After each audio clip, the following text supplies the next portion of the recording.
سوال دیگر برادر عزیز، گفتن در یوتیوب از دولت‌های پیشرفته و تکنولوژی‌های معاصر ویدیو میکنیم، پولش حلاله؟ پولش حلاله. یعنی شما اگر در یوتیوب برنامه‌های میسازین که مردم با تکنولوژی‌های حاضره، همچنان مثال دولت‌های پیشرفته را نشان میتین، یعنی هر چیزی که برای آموزش باشد، این خواهرای ما پخت و پز میکنن، خواهرای ما هستن طرز لباس دوزی را نشان میتن، برادرها هستن تعلیم قرآن میکنن، برادرها هستن درس حدیث میگذرانن. یعنی چیز باشد با منفعت باشد، از طریق همین یوتیوب هم که باشد، اگر با منفعت باشد، ببینید یعنی مردم از اون نفع میبرد. اینجا در قمار داخل نمیشود، اینجا قماربازی ها داخل نمیشود.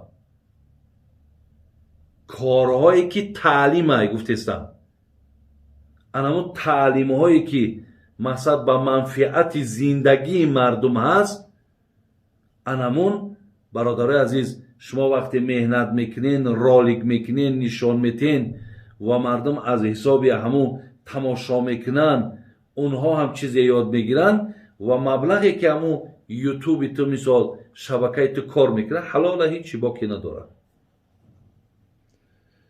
دیگر سوال کردن، گفتن انا یک مادر سوال کرد که همین گهواره کودک اگر ما علاو کنیم اجازت های؟ اصلا برادرای عزیز و گرامی، گهواره را من ندیدم تا امروز کسی علاو کند. انا این مادر یا خواهر میگد که من تا 3 گهواره دارم در خانه، نمیشه یک تشمانم 2 تایگش علاو کنم. آخه از علاو کردن ده خوب میشید که همون گهواره را آدمای را بتین که با اونا گهواره ندارن. و اینجا ثوابه، شرط همون را علاو زنی. علاو زدن شکی اگه گناهی نداره، لیکن گفت در این که تا امروز مردم ما گهواره را علاو نمیکنن. یعنی در همین گهواره هم در نزد مردم ما یک احترام خودش داره. بین نفرهایی هستن که همون گهواره شون نگاه میکنن، از همون گهواره یک عالم برادرای عزیز عبرت میگیرن. همون گهواره شو وقتی که ممکن مادرش شام تکی بچم این همین گهواره بود که تو در همین خواب بودی، یا همون را نگاه کرده و مقصد یک رفت و شکل زندگیش عوض بیاوه که بین من کی بودم و من چی شدم. انا اینا هم برادرای عزیز همین گهواره هم خیلی که همین قبرستان میره گور برای آدم یک نصیحتگر، تابوت برای آدم یک نصیحتگر، همین گهواره هم خودش یک نصیحتگر. ما همون را دیده انشالله کم ترک اگر گفتی همون شاعر این جهان را نگر با چشم خیرت، با چشم خیرت اگر نگاه کنیم در درون او یک گپای خیلی با عبرت و با حکمت بسیاره.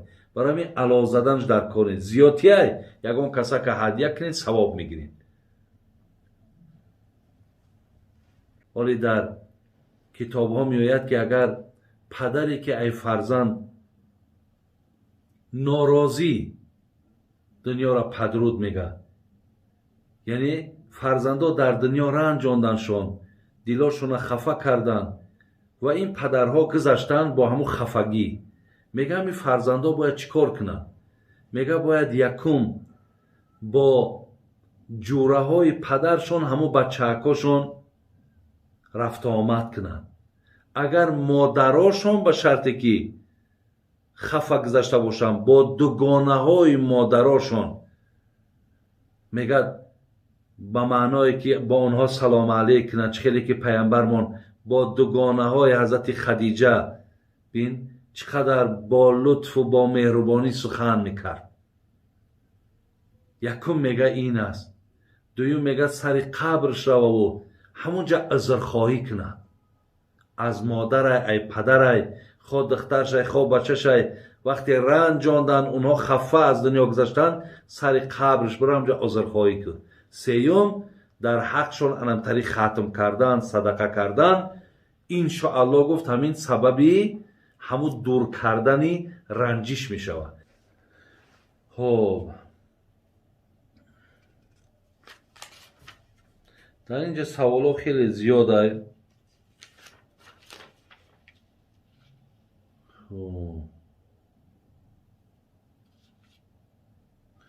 یک کسی دیگه پرسیده است که همین جان پرنده ها را، جان حیوان ها را هم عزرائیل میگیره.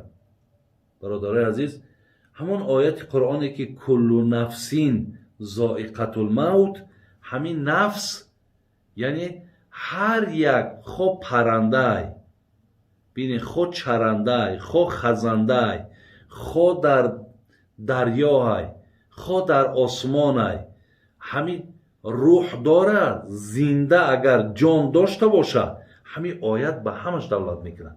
یعنی آیت قرآن میگه که هر یک صاحب روح، هر یک صاحب جانش عزرائیل میگیره. خدای مهربان امرش میکنه جانشون عزرائیل میگیره.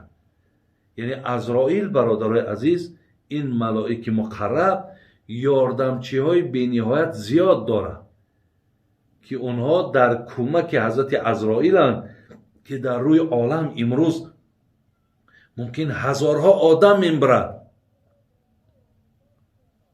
چگونه ای که میگه در پیش شما یک دسترخوان یو و تمام دسترخوان شما نگاه میکنین، میگه تمام انسان ها در پیش عزرائیل به همین مثال میگه همه اونها در پیششن. خداوند همین قدرت و توانایی را به او داده است.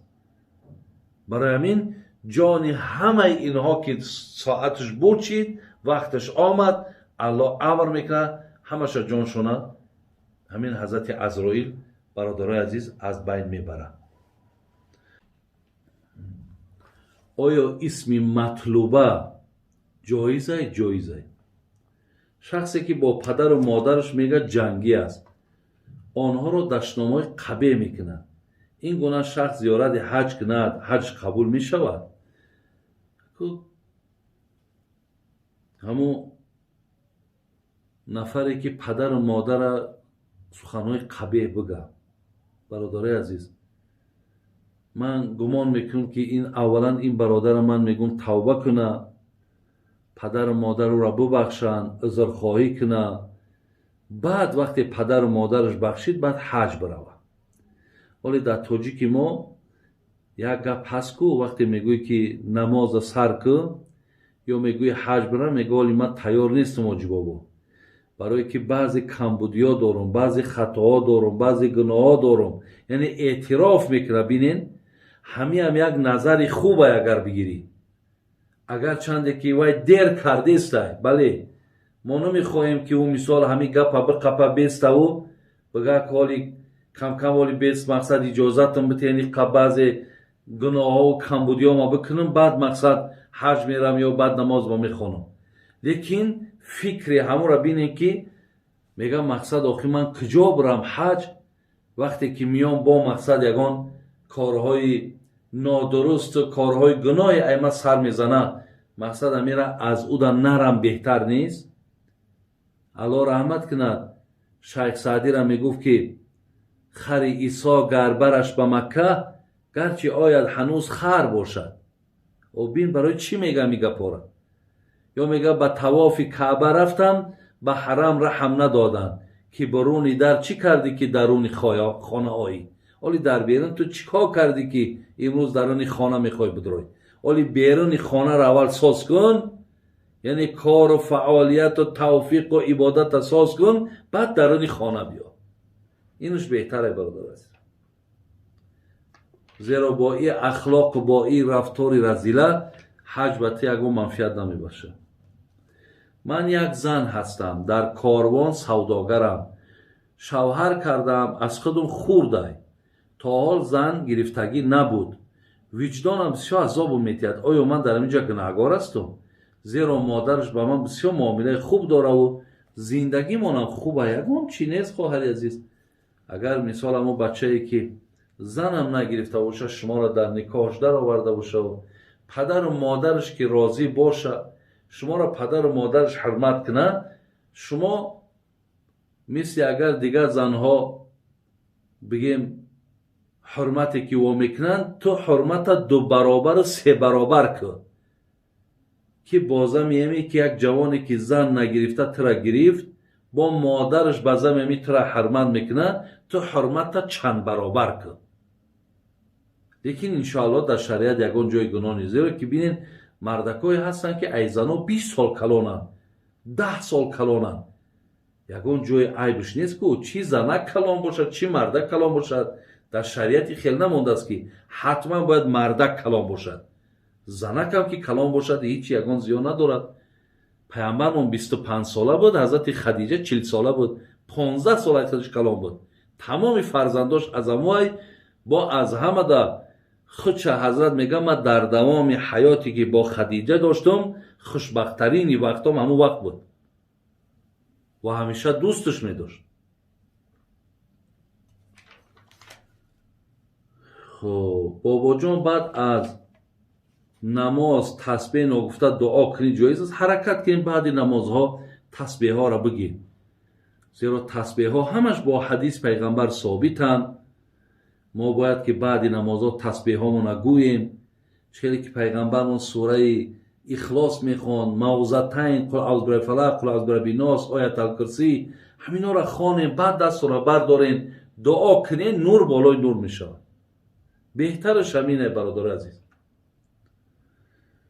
میگویند که در بالای مرده قرآن خواندن و کشادن و خواندن گناه است. این درست است. اگه بالای مرده اگر به شرط همین مرده در پیش ما باشد، این در خانه، ولی اگه مقصد به قبر نبردیمش همین پیش مونده باشه و گردش در بیاریم نفر بسیار و قرآن بکشاییم بخوانیم، این نادرسته.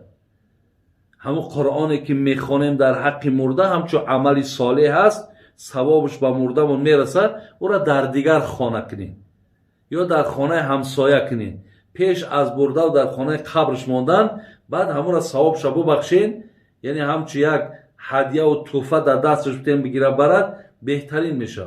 لیکن در بالای مرده در پیش مرده و قرآن بکشای بخوانی، البته نادرسته. خیلی بالای قبرش ده هیچی باقی نداره، شما بالای قبرش در همین آیت قرآن بخوانین دعا کنین، انشالله اینش ثوابه. من یک زنم سر قبر پدر و فرزندان به خاطر دعا و فاتحه روم، گناه هست؟ نه گناه نیست. یعنی زنم به سر بالای قبر رفته و در بالای قبر دعا هم که کنه اجازت هست.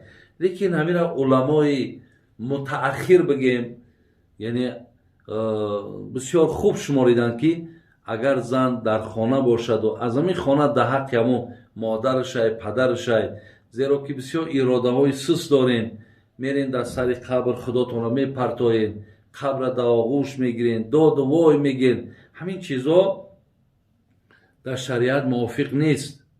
به همین خاطر از خانه هاتون دعا کنین، البته با این نور بالای نور میشود. السلام علیکم و رحمت الله و برکاته. الله مهربان عاقبت هممون بخیر کند، ایمان هامون با سلامت نگه دارد. آن چیزی را که شنیدین الله مهربان توفیق عمل کردن شه بر یکایک ما و شما نصیب گرداند. ربنا تقبل منا انك انت السمیع العلیم و تب علینا انك انت التواب الرحیم. آمین یا رب العالمین.